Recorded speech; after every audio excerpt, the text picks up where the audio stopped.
Pitch to Pro is the official podcast of Ozark United FC. This will be our platform to tell our story about the club and the special place that we call home, Northwest Arkansas. This is a journey. We want to bring you along for the ride.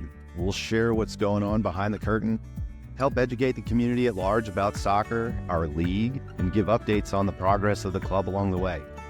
Together, we'll explore and unpack our journey to professional soccer, the magic that is NWA, our community, and talk all things soccer from on the pitch to behind the scenes, telling the story of our club. Pitch to Pro podcast is proudly sponsored by podcastvideos.com. Podcastvideos.com is Northwest Arkansas's premier podcast recording studio. Equipped with industry-leading equipment, the recording studio and services save you time, money, and hassle. They are dedicated to helping you create, record, and publish high-quality podcasts for your audience. Be sure to check them out today at podcastvideos.com. Hello, everybody. Welcome back to the Pitch to Pro podcast. I'm your host, Wes Harris, Managing Director for Ozark United FC, Northwest Arkansas's professional soccer club playing in the United Soccer League. I'm really excited to welcome today's guest onto the show, Mr. Samuel Estrada, head coach of men's soccer at John Brown University. Samuel, thank you for joining me today, man. No, thank you for the invite, and I am looking forward to share with the soccer community and with you as well. Yeah, absolutely. So I always ask people, before we dive into your role and what you're doing at JBU, give us a little bit about you, your background, how you found the game, and let's start there. Yeah, so I am originally from San Salvador, El Salvador. Mm-hmm. I was born and raised there. It's a very small country, but it's a soccer country, right? So it wasn't hard for me to fall in love with soccer. I play since I have, memories. I play on close to my house. I was probably there from 3 to 7 p.m. just playing with friends, pick up. Kind of like street soccer. Just growing up, I watched soccer every day. It's something I shared with my dad as well. Born and raised in El Salvador. And then when I was 18, I moved to Northwest Arkansas because of college. Okay. In El Salvador, I got the privilege to compete at national team level. I was in national team camps. I played a couple CONCACAF tournaments. And also I got the opportunity to play for under 17 and the second team of Alianza Football Club, which is one of the strongest professional clubs in El Salvador. So that's a little bit about my background. That's a pretty impressive background. Yeah. I mean, that's what you talked about it. And it's just so prevalent in, other parts of the world, especially Central South America, is this street football. Yeah. And it's something that we're lacking in the U.S. and access to the game, right? And just playing pickup. Yeah. Like there's so much of this, I don't want to knock anybody, but all of this individual one-on-one training and, yes, you can build your skill set, you're getting touches and they have a purpose, but the best thing they did a study, I think at Liverpool Academy, the players that made it to the first team versus the ones that didn't, the most common link between them was that the amount of pickup soccer that they played was the most crucial ingredient. And it's because that is where you develop your creativity, your skill set, you're having the most fun, which is where your skills start to flourish and you have permission to do that. Yeah, and also I will add, like in pickup, you're making decisions, right? You're making decisions the whole time you're playing, especially when I play 3v3, 4v4 for years, right? Almost every day. So the creativity, the fun, but also I'm just making the soccer decisions every second almost. So that's how I think how you grow as well. Well, would love from a player of your caliber and coach of your caliber's perspective, but I've always thought and heard and shared in this perspective that like what separates great players from good ones and how do you really develop as a player? It's all about soccer is a game of decision making. Yeah. Anybody can develop the technical skills. Yeah. What separates players is the ability to make good decisions and quickly. Yeah. The speed at which they can make those decisions and execute, obviously. Yeah. And I mean, one of my favorite teams right now is Barcelona. Yeah. Right. And and since they like are little kids, they're just playing, everyone on the same page, everyone making the right decisions, even if they're getting pressed or not, it doesn't change, right? So yeah, the decision making, I would say is the most important thing on a great player. And when I'm recruiting my players, the first thing I see is how quick they make decisions, if they're like 1 or 2 steps ahead of everyone else. So the mental speed, right? The athleticism, we can work it here, right? The pace and the strength physically, we can always work it. Even the technical skills, you can always work it, but the decision making is I would say is the most crucial. And that's the hardest to coach. Yes. It's the hardest to coach. Yeah. And you learn it by playing. Exactly. Yeah. And I would say it's in an early age, right? You need to develop that in the early age. It's very hard to coach that whenever you are 18, 17, 16, right? It's almost impossible, I would say, but it depends on the player. But I would say, yeah, that's by far the most important. Yeah. Well, I love that. We could do a whole other podcast on development of players, and maybe we'll have you back on to do that. But, you came to NWA for college. Yeah. So tell us more about that. I mean, at JBU to play soccer, right? Yes, I came to John Brown in 2017. I graduated in 2021, so I had 4 seasons of college soccer. And man, it was different, right? I was not used to the culture, the language, the culture of the team. And I would say it was, at the beginning, it was hard, especially because you're far away from family, from what you were used to. But just the community, not just the John Brown community, but the Silent Springs community was so welcoming. It was warm. So that made it easier for me. During my 4 years at JBU, we won the conference, the Student Athletic Conference, the regular season, and also the tournament, the playoffs in 2019. And that was the last time we were ranked in the top 25. But I would say, my favorite part about being here is just the community and the friendships that I made, from 2017 till now. That's just the best part. Yeah. And it has so much value for me. It's become a home away from home. Yes, it has. Yeah, it's been easy too. Yeah. That's great. And I mean, I think that's a very common kind of theme. Yeah. I mean, I'm not from here. Yeah. Now call this place home. 2 of my 3 kids were born here. Yeah. And collectively, I'm a boomerang. I was here, I left and came back. So, we've been here almost a little over 11 years now collectively. Yeah. My wife even longer. But, I think that happens to a lot of people. You're like, where am I going? And then, oh my God, I'm never leaving, Yeah. So it's a special place. So I always love, talking about how did you come to NWA? And then the next question is, you've been here a decent amount now, so 8 years. Yeah. So how have you seen NWA change since you've been here? Like what do you notice? Yeah, and and I'm just gonna add this. I'm coming from it's a big city, San Salvador. Maybe not in the size of kilometers and stuff like that, but in just people, it's just overpopulated. In San Salvador, we have more than 1 million, and in such a small space. And then I come here, and it's just kind of like the country. Yeah. And it's just not like a big city. So it was interesting how that with time, I just appreciate now the peacefulness, but also the amenities that are here. There are so many benefits of being in Northwest Arkansas. So yeah, I've been seeing it grow so much, not only on, all the constructions and things that are developing, but also just on the numbers of people. I mean, it's funny when people say that now there's traffic, but because I've seen worse traffic. Oh yeah. But still, I start feeling like the grow in numbers in the community in Northwest Arkansas in general, and just with my wife, we love to go out during the weekends, and there's more stuff to do. Right, every year I think there's more and more and more things to do, and also I think that people that are moving to Northwest Arkansas are most of the time a good fit.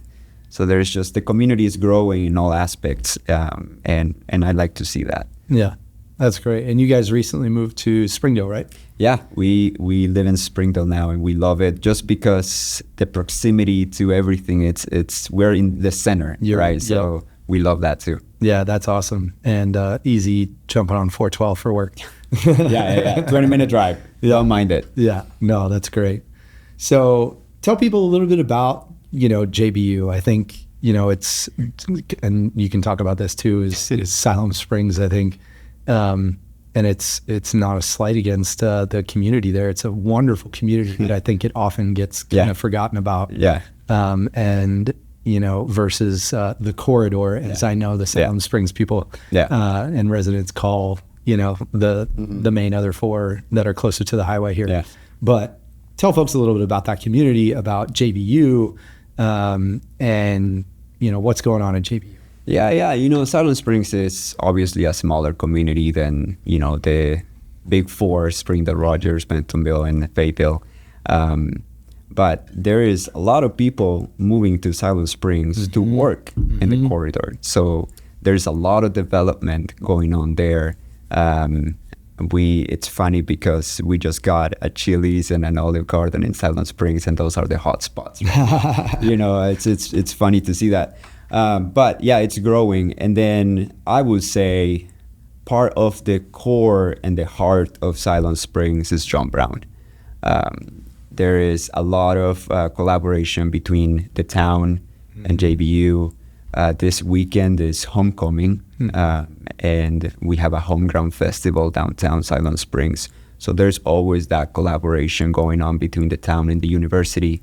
And I think that speaks about JBU, right? We are all about the community. We are all about welcoming neighbors, welcoming anyone on campus.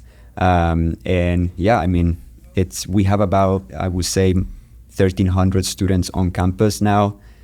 So it's a smaller school, but it just feels like there is a lot of good things going on there just because of the type of student that we are receiving every year. We had just 2 record-breaking incoming classes. Okay. So the university is growing. And I think it's growing on the right direction. Yeah. And I think it has a correlation between Northwest Arkansas growth and our growth. Yeah. Right. So there's a lot of good things. JBU is, our leadership. It's involved in a lot of Northwest Arkansas projects. So it's nice to see the collaboration between JBU and not just Siloam Springs, but all over Northwest Arkansas. Yeah. No, that's great. And it's a different type, but I went to a small school as well. We were at the time 4,500 undergrad, and then another 2,000 grad students in Philadelphia. But so different than Siloam. But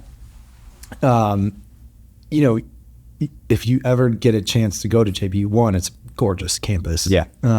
But 2, I think it's very evident feeling the pride from the community about JBU and JBU about the community. Yes. You can really feel that and sense that just in engaging with people in conversation, and it's very evident. Yeah, and I think that's why, we have a lot of international students on campus. And if you ask them the first couple of weeks, as an international student, it's very hard, right, to be far away from home. But they're just like, I feel welcome here. I feel like I belong here, right? And not only our international students, but our domestic students that are coming from all over the country, and they're coming from states that are very different to Arkansas, and they just love it. There's a lot of pride in being at JBU in Northwest Arkansas, and on campus. Yeah, that's great. So let's talk a little bit about, your history at JBU. So you came for college, and then you've stayed. Yeah. So we talked a little bit about you as a player, but talk about what was it, go a little bit deeper. What was it like playing, at JBU and that experience as a player? Yeah. My first thought that comes to mind is I I think myself and others still think of me as a very technical player, good decision making, but man, I'm slow. And in El Salvador, my technical ability and my decision making ability was enough. Yeah. Right. When you come to college soccer, it's just a different pace. So soccer-wise, my freshman, sophomore year, I would say just physically, I was not ready. Something that the JBU soccer program is about is that development stage, right? And I think we think long-term when we bring players, right? How can we develop them in the first 2 years, just so the third and the fourth year we can see all the fruit. And I think that's what happened with me. The first 2 years, I did play quite a bit for being a freshman or a sophomore. But my focus was on, okay, can I get faster? Can I get endurance in? Can I become stronger? Yeah. So that was my main focus, and that was the coach's focus on me. Sometimes they used to send me to track and field practices. But, it's funny because back at the time, I was a little frustrated, but now I'm like, man, that helped me so much. And just at that time, I was probably at my peak physically. Yeah. Right. So my junior year, which it was the most successful year JBU has had in terms of soccer in a long time, I was at my peak physically and just mentally. Right. I think I have matured a lot throughout those first 2 years. Yeah. And not just me, but my teammates as well. Right. So I think that piece was very important for me. And also just adapting to the culture and what the team needs. Being an ideal team player is important, right? And everyone was on the same page. Yeah. So that's something we take a lot of pride on, that everyone is on the same page in the program. Yeah, that's great. You got to have that cohesive, unity and all rowing the boat in the same direction. Yes. And buy-in to the vision, right? And being sold and committed and a part of that. It's funny you mentioned track and field. My growing up in high school, I played high school soccer as well as college soccer, but high school soccer, it was really funny because they couldn't tell you to go play, force you to go to track and field practices. But it was always a topic of hey, it wouldn't be a bad idea in the off season, to go run track or cross country or something. It was really funny. But it's true. Yeah. Right. I mean, you can look at, actually there's a really great example of this. Anna Potajo. From the University of Arkansas women's program. She did 4 years at, U of A college soccer. And now she's there getting her master's. And she has obviously a desire to continue to compete, but she's used her eligibility on soccer. So now she's using refresh in a different sport if you're good enough to do it. She's running women's track. And there's another player, and I really am sorry to that player, who's also a former soccer player, and they broke the record or set a record or something. On the 4x100 relay. And two of the four were former college soccer players. So it's just great athletes. Just goes to show you, right? And that, just again, a great example so shout out to Colby and the program at U of A for both recruiting and then developing great athletes. Obviously they have an incredible track program. One of the best in the country. So I'm sure they had a little something to do with that as well. But anyway, it also goes to show the type of speed that is in college soccer, to your point. You need, that you just talked about. So what position did you play, by the way? I play as a midfielder. Whenever I came to John Brown, I thought myself as a defensive midfielder, like that technical midfielder that will get the ball out. But my coach at the time was like, no, I need someone bigger, taller, and faster and stronger. I'm like, I understand. So I started playing the number 8 position without being kind of box to box, just controlling the tempo of the game. That was my position, and I had a lot of fun doing it. I am someone who I don't crave goals or assists. I just crave just controlling the tempo of the game. And I have fun doing that, just being involved and helping the others, right, and everything they need. So I had that mentality as a player all the time. That's awesome. So great playing career, great success in your junior year, like we talked about. Then you stayed at JBU. Yeah. You started going through your master's program. Yeah. And while you were doing that, what did you do? Yeah, so I was a recruiter, an admissions counselor, and I kind of still am involved in admissions. I recruited international students. That was my position. I had a lot of fun. I got to travel all over the world, Europe, Asia, South America, Central America, just very successful trips. So yeah, my goal was to increase the international population at JBU, and thankfully I helped the university do that. And yeah, I love to see my international students on campus now, about to graduate, some of them. That's great. Yeah. Without making any enemies, what was your favorite country to travel to other than El Salvador and being able to go home? No, I mean, one of my most fun trips was to Germany. That's one of them. Germany. Yeah, we went to Black Forest. It's gorgeous. And this is just beautiful weather, very peaceful town. But at the same time, I went to Bangkok, and also I went to Chiang Mai, Thailand. And at the time I went to Chiang Mai, I stayed with a family who has kids at John Brown, and they took me to see some lantern festival. So it was just special. It was just magical. But I would say those are my two most special trips that I've done. But it's also because of the people that I got to meet, and just the culture is just beautiful. Yeah, when you can really meet locals and have them immerse you in the culture, it really just makes all the difference versus just being a tourist. Yes. Obviously there's things to be said about that, but when you can really immerse yourself in the culture, and there's nobody better to do that when you can find some locals. Yeah. Lots of learning. Yeah. Mm-hmm. No, I love that. And so you did that for a while and got your master's, and then there was a coaching change, and they asked you to kind of take it on an interim basis, right? Yeah, that's kind of like a crazy story. I was actually part of the committee to hire a new coach. Yeah. And for very particular reasons, very, very specific, some of them, the candidates couldn't make the move to Silent Springs, to John Brown. And the committee basically asked me, hey, could you do it?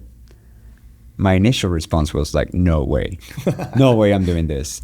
But after a couple of weeks of reflection and talking to mentors, talking to my family, I was like, man, this is a great privilege. At my age, who has been asked to do this with this type of program? And I was like, you know what, let's try it. So I was an interim for basically that first season. And man, we just lost one game. So kind of like a crazy season. Mm-hmm. There was a lot of growth personally. I just learned so much about how to deal with others, how to manage budget, how to manage so many different things. Mm-hmm. I just find a lot of growth and joy out of the experience. And also just, it was interesting because a lot of the players were close to me, were friends. So that was an interesting combination of like, oh, it's a tough dynamic. Yes, sometimes it was a very tough dynamic just because I needed to make some tough decisions. But that's part of leadership, just making those decisions and go. Well, and kudos to you for taking on that challenge because that can be very daunting to kind of jump into that and just kind of like, all right, here you go. But I think it speaks to, your character. It also speaks to, your mentality of, let's just figure it out and let's go.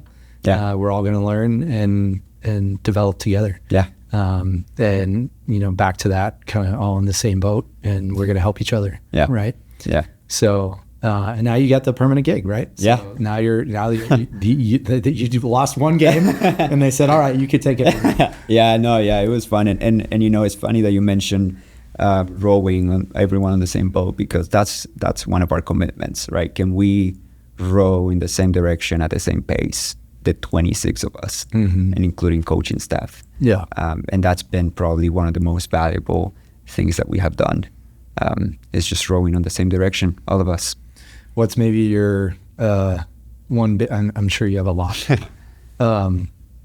what would you say has been your biggest growth moment, or maybe not moment, but like aspect about yourself that you've learned or been able to cultivate from this experience? I think it's been collaborate with the team.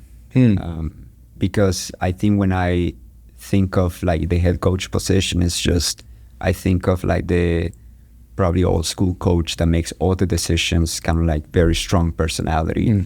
My personality is a little bit more relaxed. And I think something that I've learned is when I involve others, when I involve my leaders in the team, when I involve things on like making decisions, at the end, I'm probably the one that has the last word. But I talk to people before making a decision, right? And it's just been interesting just to learn that I cannot take all the weight on my shoulders, right? I need to be able to delegate. And I've been learning to just talk to others. Game planning, I talk to some of like probably 5 players and I say, hey, will you be down with this game plan? And they say, yes. I'm like, let's go with it, right? So we are all on the same page. We are all like accountable. So that's been a very interesting thing to learn. And I think it's, number one, kudos to you, because it takes a lot of people much longer in their careers to learn that as a leader, especially. And it's one of the most important lessons for effective leadership. So kudos to you for being able to learn that on your own and jump into that and recognize that so quickly. But what I'm sure you found it also did is when you involve others in the decision-making process, they feel accountable and they're bought in much more than being told what to do. Exactly. Even if they may agree with it, it's that much more feeling of ownership and you know, that we're in this together and I helped be a part of this. Yes. Right? Yes. Yeah, basically I see myself a facilitator, right? I know I have the last word and I manage a lot of different things in the program, but at the end of the day, it takes the 26, 27 of us, right? So it's been fun learning that. So talk about the soccer project at JBU. What's it been like, the journey for you and the team? You know, we talked a little bit about it. You know, you guys recently, you know, congratulations, ranked 25th in the NAIA for the first time since 2019 and only the 10th time since 2000. So a massive congratulations to you, your staff, the players, your support staff, the whole school. I mean, just speaks to, again, the job you're doing and the school is doing and everybody involved. So talk a little bit about your journey as a team program. Yeah. So I think I have taken a very just organizational leadership and business approach to this. I think the program was going on a good track, but I think there's some clarity, some transparency on some things. So the first thing I did was, okay, let's make a mission and vision statement and let's like make it clear who we are as a program. And before every meeting presentation that I do to the players is I reminded them who we are, right? And pretty much we are trying to transform and change lives, but at the same time competing at the highest level. That's like our core mission, and that's who we are. And so that was kind of like the first thing that I did, and I did them with the players and with some alumni. And then after that, we're like, okay, we're going to set goals. What are our goals for the season, right? And that was the first year. And we achieved 3 out of the 4 goals. That was great. And then after that, we're like, okay, what are the ground rules? You know, what are the standards? So we set the standards all together. We agreed on them. And, you know, there's a standard. If you don't fulfill the standard, this is the punishment, right? You have to be held accountable. Yeah, you need to be held accountable. So all those little things have made a big difference, I would say. That's awesome. And yeah, so, you know, keeping the standards, keeping everyone accountable, rowing in the same direction, and just help each other, right? That's my main thing. Hey, take care of each other. because at the end of the day, a lot of you don't have your families close by. So this is your family, whether you like it or not, right? Yeah. Just learn to respect each other and learn to work with each other. So that's the culture of the team. That's great. That's the culture of the program. And I tell my players, the culture is the most important thing. This is going to make us win. This is going to make us successful. And this is a very good example that happened on Tuesday. We were playing a game. We were down 2-0 in the first 11 minutes, playing at home. I didn't say a word. I was upset. I wanted to yell, but I didn't say a single word. I'm like, let them figure it out. Yep. 20 minutes after 4-2, we were winning. Wow. Right. So I was upset, but at the same time, I was so proud. I'm like, you guys held each other accountable. You figure it out together. Yep. After we were 4-2, I'm like, okay, I'm going to jump in and help more. Right. So, and I told them, like, that's the culture. Yeah. I mean, we're not doing well. Held each other accountable. Like, lift your heads, go to work. Yeah. Right. Figure it out. So I think that just that culture has been very powerful. And I think that has taken us to, being the top 25, which it's a big accomplishment for us, and we're proud of it. And, we're not done, right? We're going to continue working. So, that's been probably the most fun thing to see, just the results of a good culture. That's fantastic. And I think, again, speaks to kind of being able to recognize kind of coming into a situation and recognizing what maybe you guys do well, and then how do we carry that forward, but then also where are some opportunities on how can we get better together as a program, and establishing that mission, vision, values, understanding who we are, and then setting standards and holding each other accountable. I mean, you're right. Culture is one of the most important things, if not the most important thing, especially within athletics. And performance. Your master's is in organizational business and everything. So I don't need to tell you. You could probably sit here and give a dissertation on the importance of it. But it's also just, you hear about it, about like what's important to you as an employee in the business world. Almost always top 3 is going to be culture or number 1, right? So just kudos to you. And I think it's great. And then also in the game, in the moment that you just mentioned, how hard was that? Because I'm a coach too, but not at your level. But how hard was it for you to just shut your mouth and let them figure it out? Because I know you were dying inside. It also comes to my personality, very, very calm down most of the time. It was hard. Like, I wanted to make subs right away. I thought about I'm gonna make 5 subs. I'm gonna make a statement. But I saw them being very upset. Not with each other, but at themselves. They were like, how is this happening? Why is this happening? Why am I playing so bad? Right. So I saw that reaction, kind of like that fire. That recognition. And what I liked was they were not blaming each other. They were like, why are we playing so bad? So again, that culture of unity, right, it's not putting fingers or like blaming each other. It's just like, man, we need to figure it out. Trying to pick each other up. So I saw that and I'm like, okay, they'll be fine. So I was upset, I was frustrated, but I was confident that they were going to do something. Well, and you also recognized those cues, right? You were smart enough to recognize the reaction and reading body language, and that the fact that they're not pointing fingers, right? And so I think that's also just really important is being able to pick up on those cues, right? And have that, help drive decision making. So that's a great example and awesome result, right? Like, it could have gone a different way. Oh yeah, but, for sure. No, that's awesome. So, we've got a little bit of time left. Talk a little bit about OZFC and our project, and kind of what does that mean for JVU soccer, if anything? Like, what does that mean to have, pro soccer coming into this space, into the area? I would say, Rick, that's big for recruiting. That's big for recruiting, not just because there is a funnel with boys soccer now with, you know, the academy. But I think some international players that are coming from professional academies, they're like, oh, there's going to be a pro team in the area.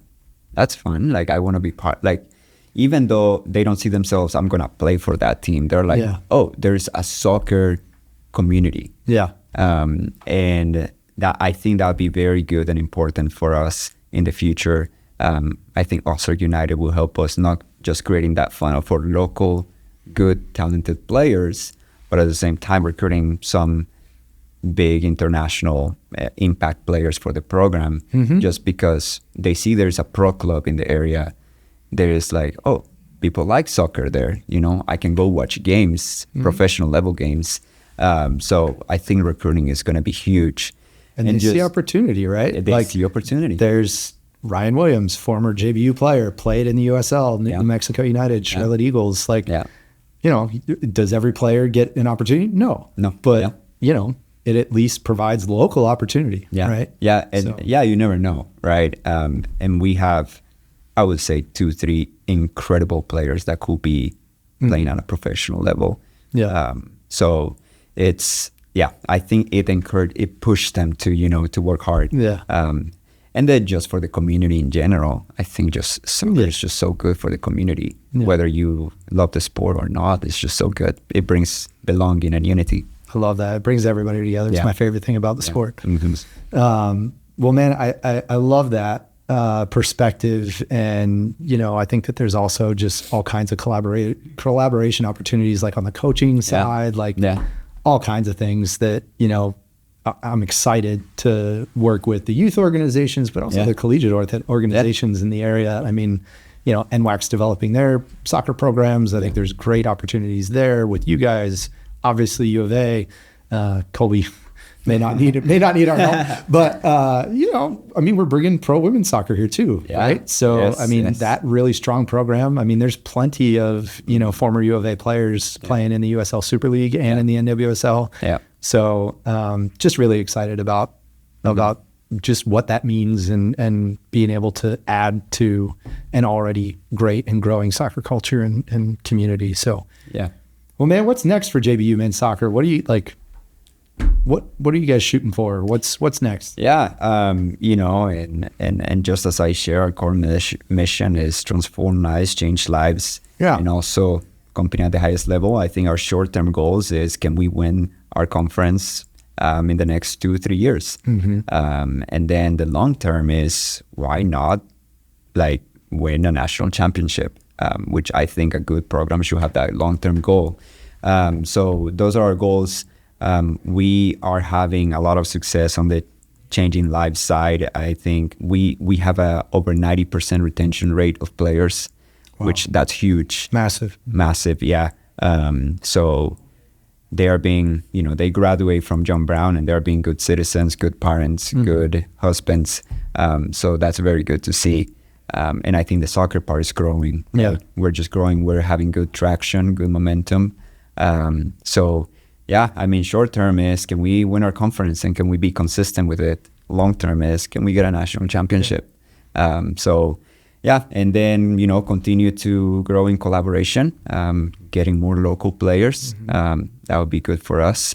And just hope for the best and continue a strong culture. That's awesome, man. And you guys, if people want to come and watch games, you know, get involved, how do they find you? You guys you said you had homecoming this weekend? Homecoming this Saturday. Probably a big week game for you guys at home. So tell people, like, how can they follow you guys? You know, where can they find a schedule to come and watch the matches? Because you guys have some fantastic soccer on display. So our schedule is on our JB Athletics website. You can go look our schedule. We have a lot of home games coming up. This Saturday is at 4:30. We're playing a university that is coming from Texas, and it's homecoming. So there's going to be free food, lots of things going on. There's like a family environment, kind of like picnic environment, which is very fun in our community. Just our schedule. We have an Instagram account as well that you can follow just for the results and games coming up. You can go there and come watch. It's very fun. I love that. Samuel, thank you so much for joining me today, man. I think that'll do it for us on this episode of Pitch to Pro. We hope you enjoyed it. Be sure to catch all of our episodes on pitchtopro.com or look for Pitch to Pro on YouTube, Spotify, Apple, or wherever you get your podcasts for more content. Samuel, again, just thank you, man. Yeah, no, thank you, Wes. Until next time, cheers, Northwest Arkansas. Thanks for joining us on this episode of the Pitch to Pro podcast. Be sure to tune in again in 2 weeks for the next installment. And check out the Stoppage Time series for a recap of today's episode. Be sure to find us at Pitch to Pro on YouTube, Instagram, and everywhere you get your podcasts. Until next time, Northwest Arkansas, cheers.